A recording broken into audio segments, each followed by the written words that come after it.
सियासत में ये 2-3 महीने प्राइम मिनिस्टर ने कहा बड़े अहम हैं। प्राइम मिनिस्टर खुद कह चुके हैं कि फरवरी, मार्च, अप्रैल तक, अप्रैल के बाद हालात ठीक हो जाएंगे। वैसे भी रमज़ान होगा, उसकी बरकतें होंगी। अपोजिशन शिकस्त खाएगी और इमरान खान इंशाअल्लाह 5 साल पूरे करेगा। मैंने कह दिया है, इन हाउस तब्दीली के ख्वाब देख रहे हैं अंधी वेल मछलियों की तरह। ये अंधे ख्वाब हैं, कोई इन हाउस तब्दीली नहीं आती।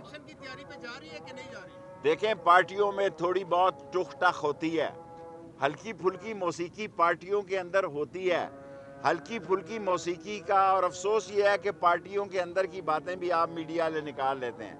हल्की फुल्की मौसीकी का मतलब ये नहीं है कि पीटीआई में पक्का राग गाने जा रहा है। इमरान खान ही लीडर है, वही लीडर रहेगा और ये सारी पार्टी उसी ने बनाई है और उसी की है। बाकी सब जो है वो हल्की फुल्की मौसीकी है।